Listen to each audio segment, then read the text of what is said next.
taking too long. It was taking too long. No. Okay, that's a great start. We're live. Yes, we are live. I do know we're live. So now this is par for the course for me. Okay, so here's the thing. My little LinkedIn live to be on brand and on character is called Wonder, Women, and Wine. Awesome. And normally I Water. do this. W. Exactly. So I do this normally at an appropriate time for me in Chicago. I do it at a very reasonable 5 o'clock, even though it is internationally accepted and known that it's always noon somewhere, and then there's always 5 o'clock somewhere. So you're allowed to day drink, especially now. But today, since you're in Europe, we're meeting early, and I'm the only one drinking. No, I am high on life, my dear. I'm sorry, it was back to back. I'm super happy to give you company. You're just too popular. What's happening? Well, I do want to share something because life is serious enough. Can you, I don't know if you can see this. Can you see the little shark fin? Yeah. What is that? There's a shark in my glass. So the more I drink, the more shark you will see. Oh. Because that's how cool I am. Cheers. Good. Cheers. You know what? This is not the same if only one person is drinking. People already think that I have a problem. I'm drinking. No. That's okay. Adaptability. This is the world we live in, and we need to be adaptable. Yeah. Yeah. But hi. It's so nice to see you, Sonal. Same here. For people who are watching on your LinkedIn, which I don't know how this works, frankly, I don't know if both of us have been, I don't know. Anyway, if people who know Sonal are watching, I'm Magda. I'm the CEO of Cocharia / the lady who day drinks by herself on LinkedIn.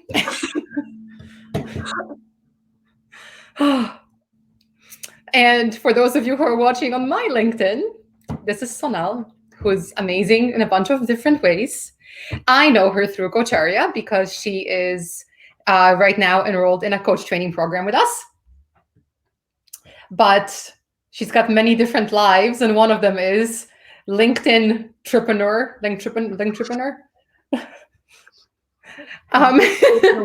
You just created a word. I love that word. LinkedIntrepreneur? Cool, you're welcome. Yeah. You can use it. Yeah. Copyright Magda 2020. 2020, Okay. Is that the year it is? Yeah. Anyway, so you're a career strategist. You're so many things. What's your main thing? Introduce yourself. So, yeah, we're all many things, I think. One of my hats is I'm a career coach / mentor. Career strategist sounds nice and fancy, so that's the one I go with. I basically have a background in human resources, worked for many years in wonderful, interesting companies in India, South America, Europe. And the career strategist journey is still, it's interesting. It's still pretty new. I started sometime last year. And I basically help my clients with career boosting strategies. That's what I call them, tips and everything that I've tried and tested in my own career. And I help them out to land their dream job, whatever that means for them, get that position and feel more fulfilled, more challenged, feel more rich, and feel more happy with their work and their life. That's the, in so many words, that's my mission statement. And do you work mostly virtually like we're chatting now, or do you do stuff in person? Yeah, 95% of it is virtual because most of my clients are outside Belgium. I have a few within Belgium, and pre-COVID, what I would do is I'd meet them face to face over a nice hot cup of tea or coffee or whatever, and we would. Yeah. So far Because those sessions, You're yeah. killing me over here. I feel like such an alcoholic. I think there's a difference when maybe when there's a financial, stake in it. Okay. When you're paying for it, it's a bit more like, okay, I'm coming with my notes. I got my notepad. I got a pen, and yeah, to be completely transparent, a lot of those clients, the Belgian ones, I've had not too many. I mean, I think half a dozen, because I said most of them are outside. The ones within Belgium don't I'll feel super duper comfortable meeting in public, which is normal. You don't necessarily want to run into someone, etc. These are confidential chats. So what we do is they end up coming home, and we sit at my dining table, and we have absolutely open. The house is quiet, which is not the case right now. The house is a complete zoo right now. So and we would talk face to face, and obviously you know the face to face energy is very different compared to virtual. But having been through 5 months of training with Coach Arya for the ACC, the training, the coach training, I have to say that I'm much more open minded about the virtual meetings than I was before. Some of the people in my cohort, we've become really close friends, and can't wait to meet face to face. But even if we don't meet face to face 6 months or 1 year later, it's a minor detail. Hmm. So this is the new normal. Well, when I called you earlier, you said, we've only really chatted like this once before, but you feel like we know each other. And I think so too. Yeah, I mean, it's yeah. I different, but it mean, still works. yeah, exactly. And there's people you've met face to face a few times, but you don't feel like you know them. So sometimes I really think it comes down to the quality of the interaction, not so much the Yeah. quantity. Yes. Thanks. I'll pretend that it was a compliment. So, it's so funny because you're basically the reason why I'm even on this particular platform, because you are. So, I mean, you didn't tell me about LinkedIn Live, but you were the person who told me to be persistent and what to do, and I did it, and I finally got approved. But it's been really interesting because I've been doing live things and webinars and things for almost 2 years through Coacharia, and my comfort level kind of goes up and down, but on average up. Yeah, yeah, And it's only been kind of when I tried LinkedIn Live, that's when something changed in my mind. It was like the switch that said, you know what, Magda, if you can have your glass of wine, which is frankly why I did it, that the glass of wine really helps. If you can do that in front of your professional network, that's nothing else should be scary, because every other place that you're going to put yourself out there is going to be strangers, or it's going to be friends or family, versus LinkedIn is like to me, this was the last kind of straw of fear, of anxiety, of whatever. And I just feel like since yeah, I did my first LinkedIn Live, yeah, for me, that's kind of the before and after. It's not necessarily COVID that's before and after. For me, it's the first LinkedIn Live that's before and after. And yeah, it just got me thinking, like, you've been doing this for a while. And by this, I mean, being public. How have you evolved? How have you changed? I have to say that's a great question. I have to say that I had built it up a lot in my head, and I think we all do. Yeah. We're all relatively guilty of it, where we think, "Oh my gosh, it's so scary," and it comes across as this gigantic, insurmountable thing that's in front of me. What are people going to say? What if I make a fool of myself? Yeah. What if nobody likes me? What if no one shows up? Those are the four fears I had um, when I was about to go live. I think my first live was on 17th of Jan. Before that, I'd never even done like a Facebook live or an Instagram live. So you can say like a virgin in that sense, right? And baptism by fire, and just went in.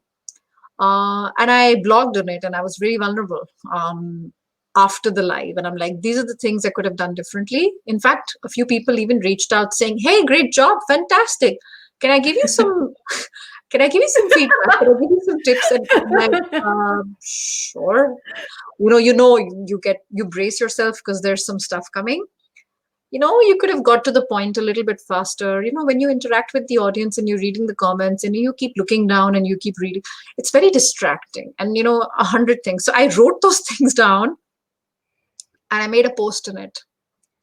And I was like, why am I doing this? Why am I sharing with you guys? First of all, thank you for showing up. Those of you who did show up. And secondly, it's never going to be perfect, no matter what we try to do. And I think perfection is overrated. I'm a huge believer of that. And I talked about being full of flaws and yet showing up. And that's awesome. So that word flawsome. Flawsome entrepreneur. That's what you are. Yeah, I just put it out there. And I'm like, in case this helps someone. And it did. It helped. I mean, yeah, a few people commented. It helped one person who came back to me and she was like, oh my God, this is exactly what I thought I was thinking about. This is exactly what I needed to hear. And I'm like, awesome, mission accomplished.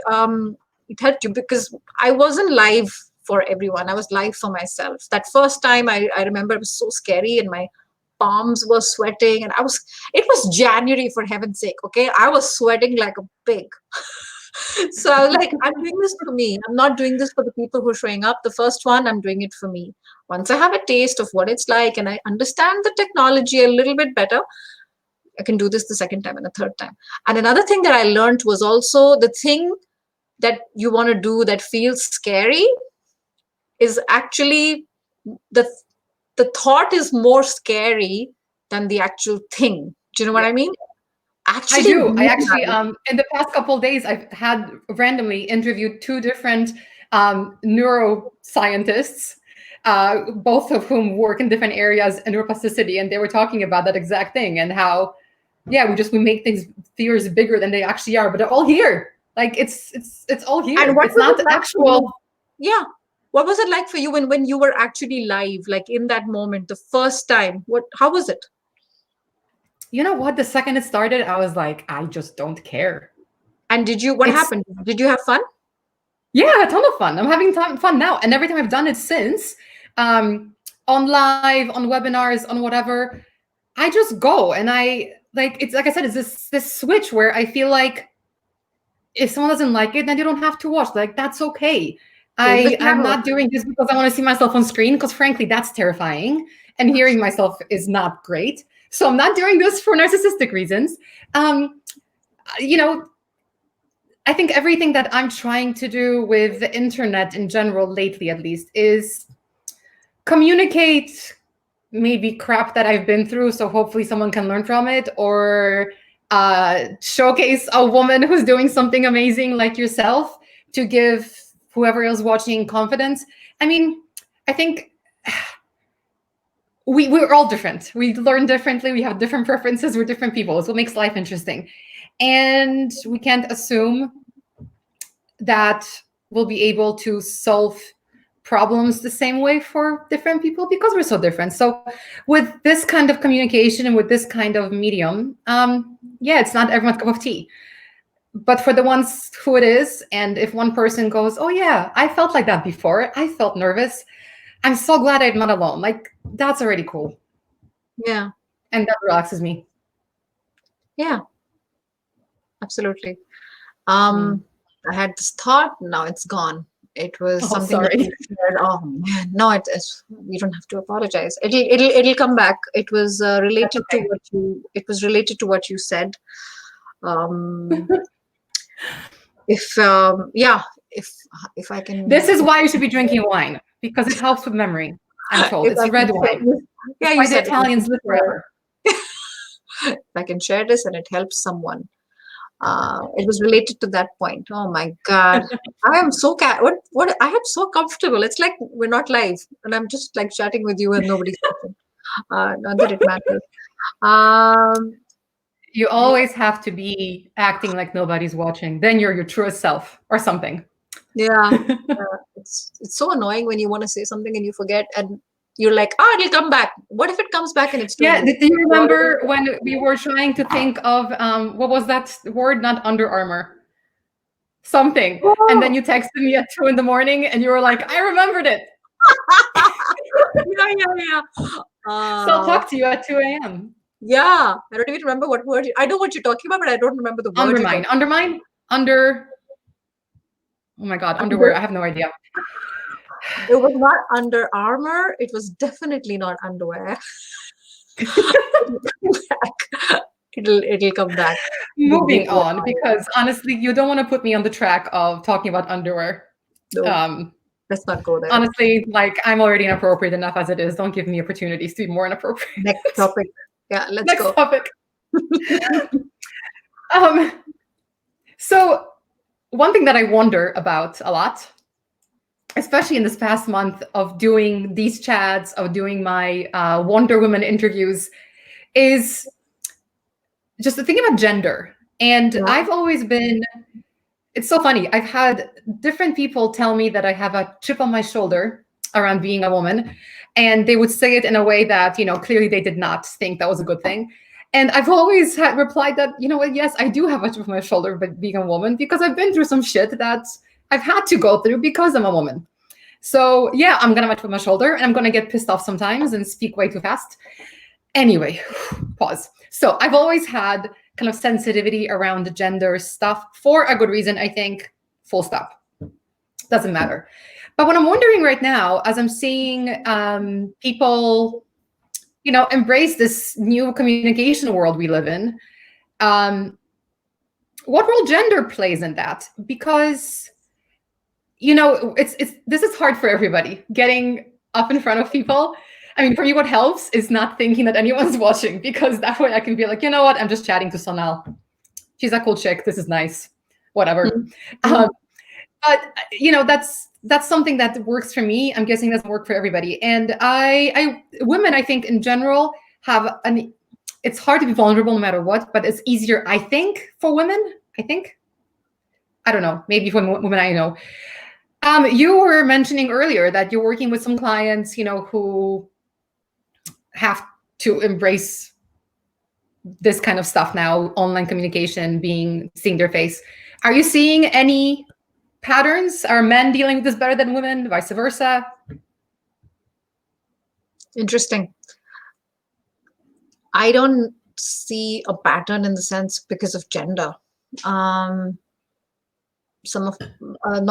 Majority of my clients, don't ask me why, but they're men. I would love to have more women.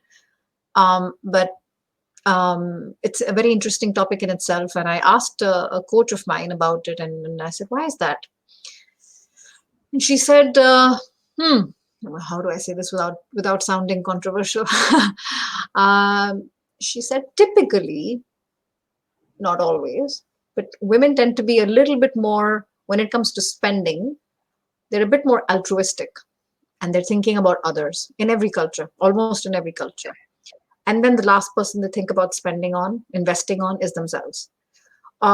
Whereas for men, that comes a little bit more naturally. So when they see, okay, I saw an ad, I saw a video, I saw a post about, this coach, and I think she can help me out, he or she, whatever it is, there's less hesitation on that aspect. So one of the things I teach is personal branding. And we learn together. In fact, when I say teach, it makes me sound, I know you wrote expert in your post, and I'm almost allergic to that word because it feels like, I'm an expert. To be fair, I said I was an expert in drinking wine and listening to smart people. So yeah, I was going to comment, and I was like, by the time I read it, I was like, I was already on my call, and I'm like, okay, I'm not gonna go there because she might take me down somewhere. Not gonna do that right now. No, I wouldn't.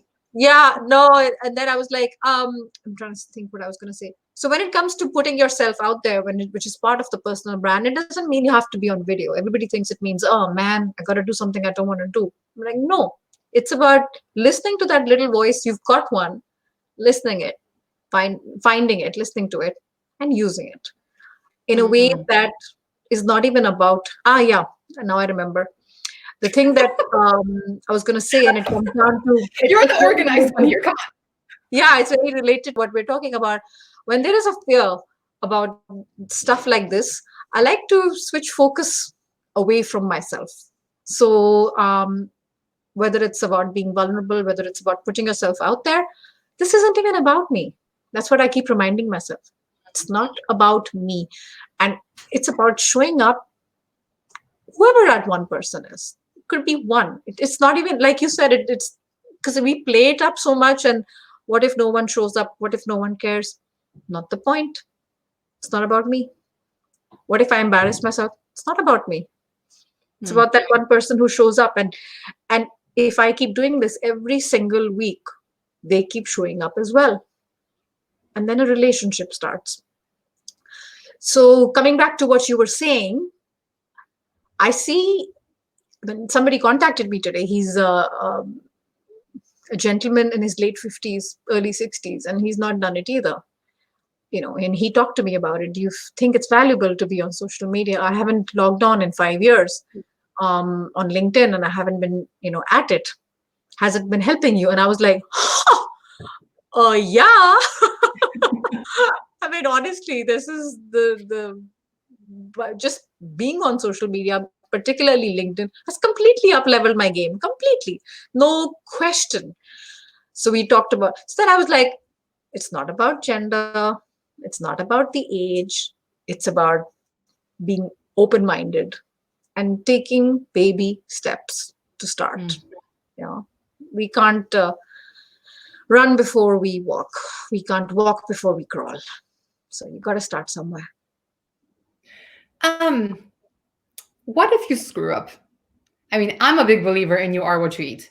So I will never delete what's out there. It's fine. Like, this is what you're getting. Like, there's nothing hidden. So I'm okay with that. But what if you are someone who's kind of new to this?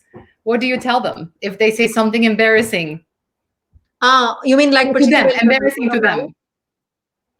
Yeah, in live or in a video. I mean, other than, I know there's some social networks where your content gets hidden anyway, and there's some where you can edit what you put up. But should you? Huh.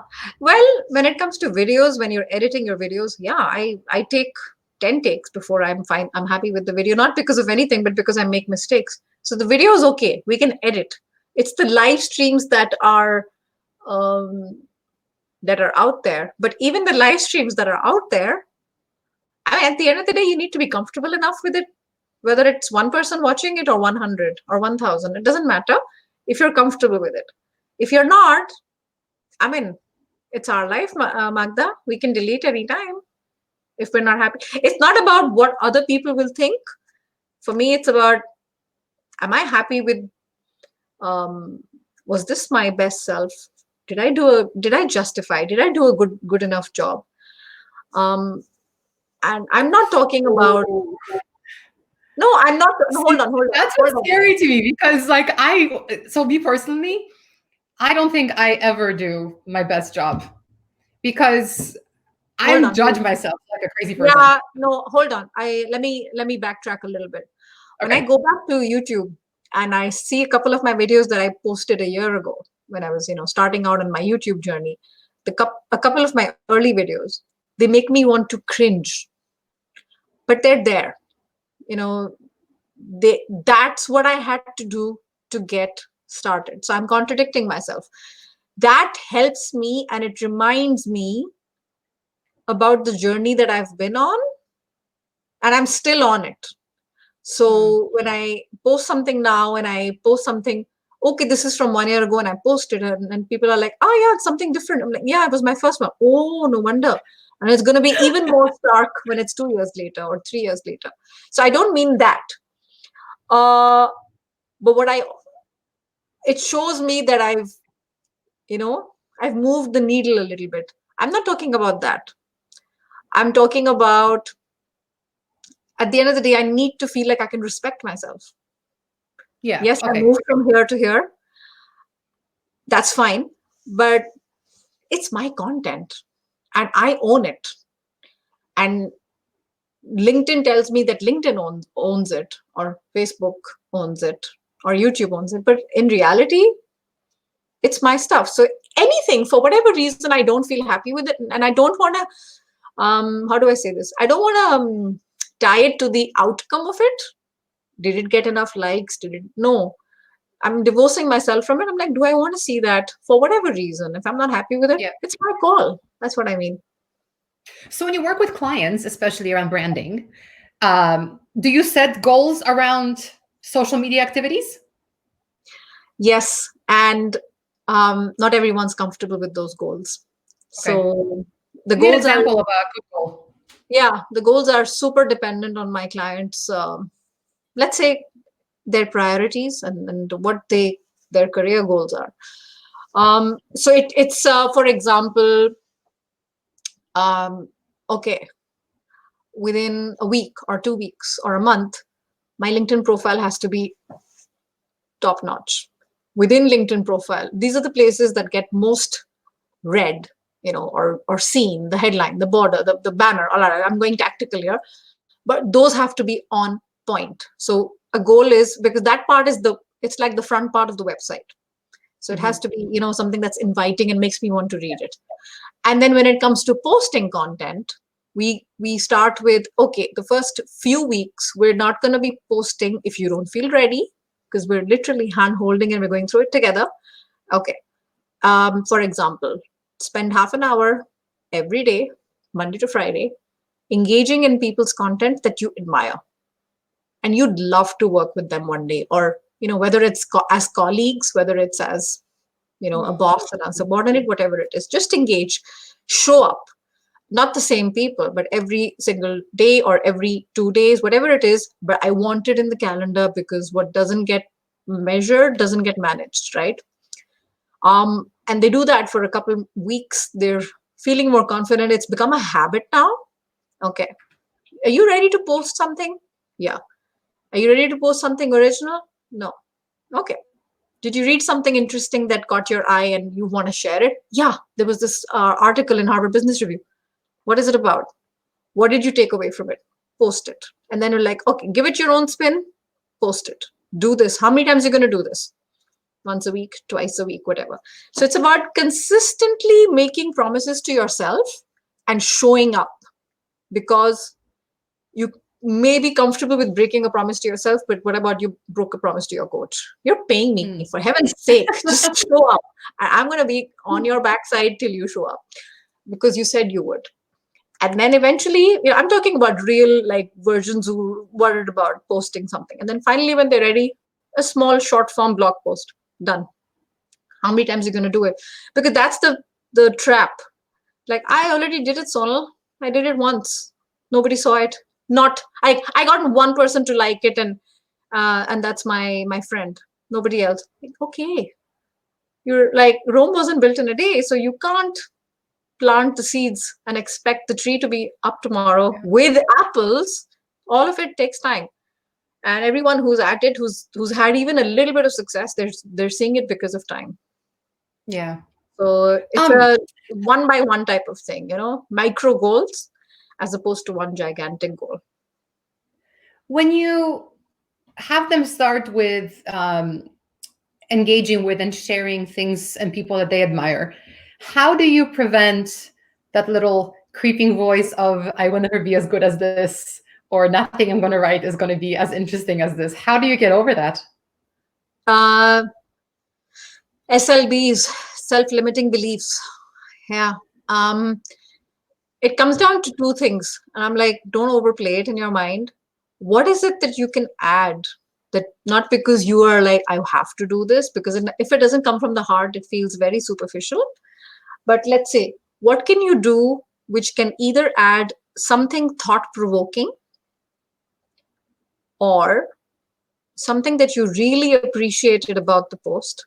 Be kind, and put in a compassionate, kind statement, and given a specific thing that you liked about this post. Hey, great post. I especially loved reading about blah, blah, blah. I can completely relate with it. Enjoyed reading it. Have a lovely day. Done. Easy. So the kind aspect comes a little bit more naturally than people are like, you said post something insightful and thoughtful that makes people think. Mm. We're not talking about Einstein here. It's just literally somebody posts something a fact. Like, okay, we could also say this is another way to look at it. And then someone says, or the usually authors who write these type of posts like to engage in the comments, because that's where the juice is. I always find the juice and the meat in the comments, not in the post. You learn so much by reading about the comments. Heck, I've got clients because of something I wrote. Like, it's amazing, not because of my original content. I put something in the comment and someone was like, hey, can we chat? I'd like to see if I could potentially work with you.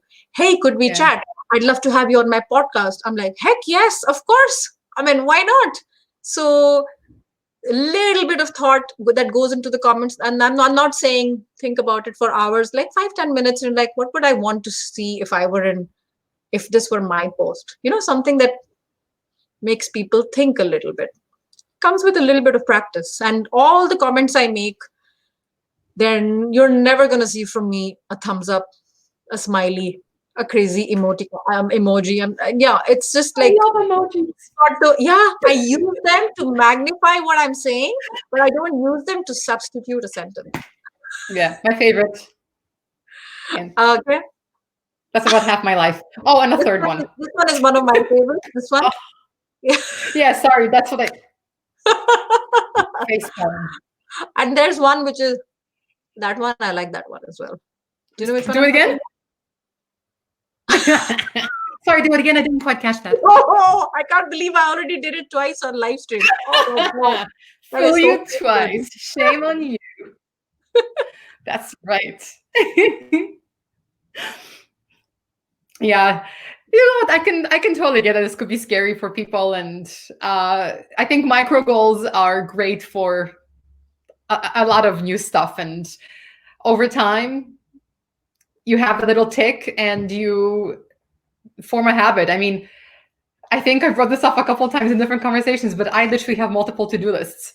I have them in kind of like order of magnitude, where I have projects versus, kind of weeklies versus daily versus stuff I just thought of because it feels good to kind of check things off and just know that I'm progressing towards a goal versus having just the big one. And I'm like, crap, I still haven't finished the coaching marketplace, whatever. Yeah. Yeah, micro goals are nice. Step by step. Cool. So what's the hardest thing for people around personal branding to do or to get their head around?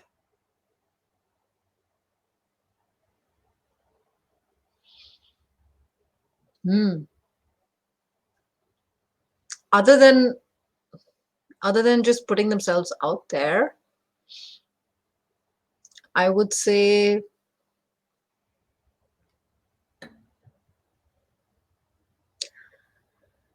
forgetting their natural God-given talent that they used to know they possess. And over a period of time, they've become so accustomed to it that it just feels ordinary.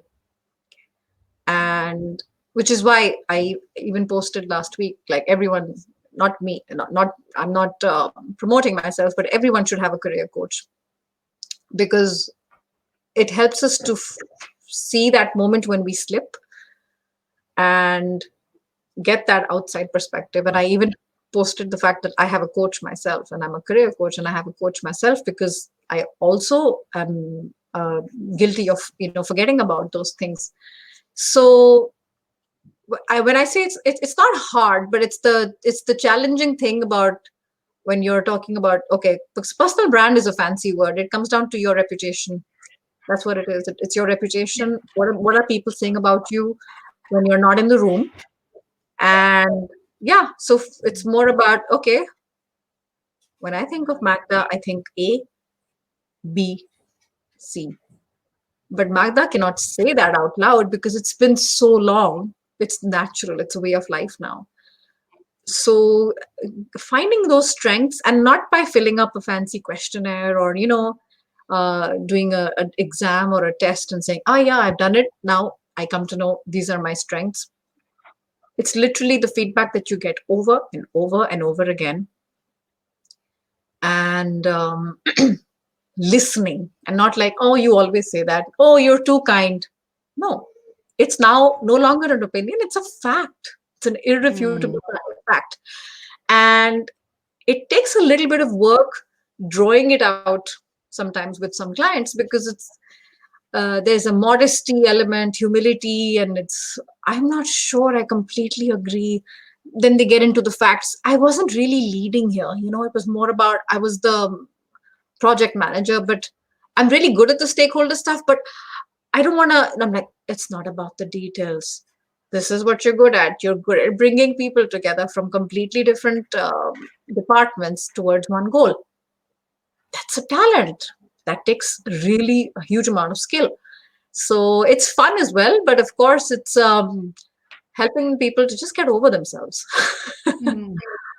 I like it. I'm going to do it. So once we finish this, which is soon because I've got like one more sip left, I'm going to post it on LinkedIn and see if anybody engages, or they're too scared of me to comment what my 3 things are. Post on what, sorry? 3 things. So post about the 3 things that people think that maybe are my strengths or my talents, because I think it's good to know. So, one of the reasons why I wanted to start doing the LinkedIn Lives, etc., was to hone some skills. I mean, in college, I worked at the newspaper, and I did quite a bit of interviewing, and I really liked bringing stories out of people. And then, life happens, and you realize, unfortunately, that when you ask questions, sometimes people think that you just don't know the answer. And that's why you're asking them. So the approach you have with superiors especially changes. And I've kind of trying to rediscover my inquisitive journalistic side. And I know I'm not good at interviewing anymore. I want to get better at that. I want to get better at diction, at my presence. Whether I do anything with it or not, it's irrelevant. It's a strength that I want to develop, a muscle I want to develop. So I wonder what other muscles maybe I already have, and I just don't see them because they're on my back or something. Yeah. I like the metaphor.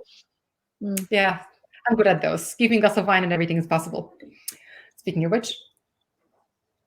Mazel tov. Okay. Thank you. That was delicious. A bit dry. Don't think I'll have this one again. It's a Petite Syrah. Not the biggest fan. Back to my Italians next time. But I think let's wrap this up. I learned a lot.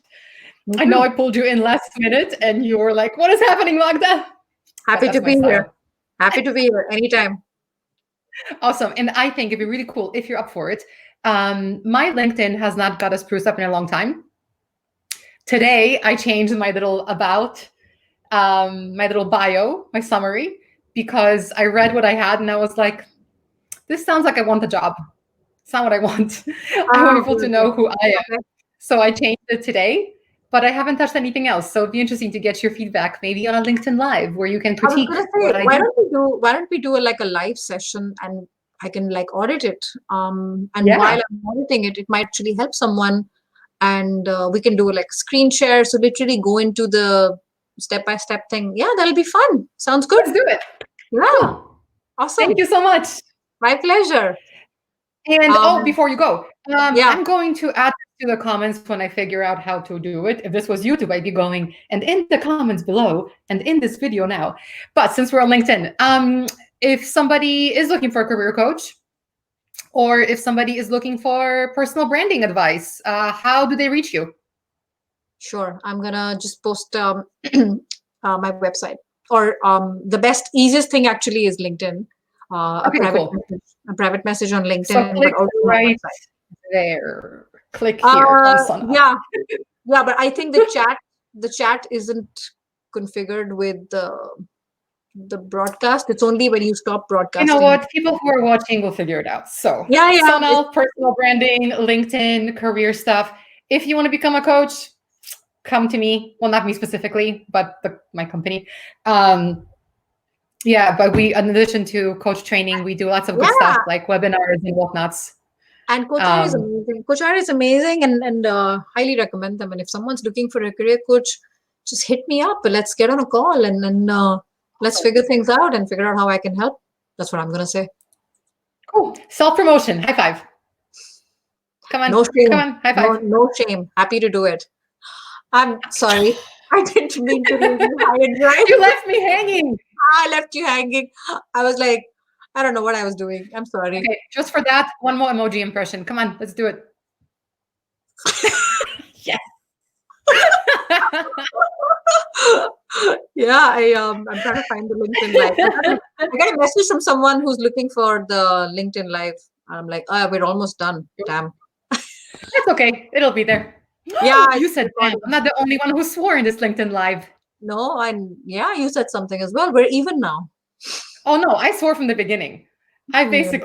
I think in the first LinkedIn Live, and I think no one's watching this late, so I'm just going to say it. My first LinkedIn Live, I went like, oh, fuck, is that on? Oh, you dropped the F bomb. My kids would be like, Mama, she dropped the F bomb. Mama, she dropped the S bomb. So you did the S bomb and the. I don't have any You're kids, fine. so I Yeah, can. and this is PG-13. This is PG-13 anyway. Who's on LinkedIn who's below 13? Nobody.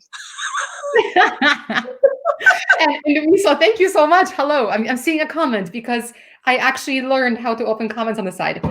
Anyway, I am going to not get a second glass of wine because it's only 3 o'clock and I still can't believe that you weren't drinking. So I'm going to hold you to it. In the future, we're doing a LinkedIn review of my profile. And another time, you will have a glass of wine. You will drink it.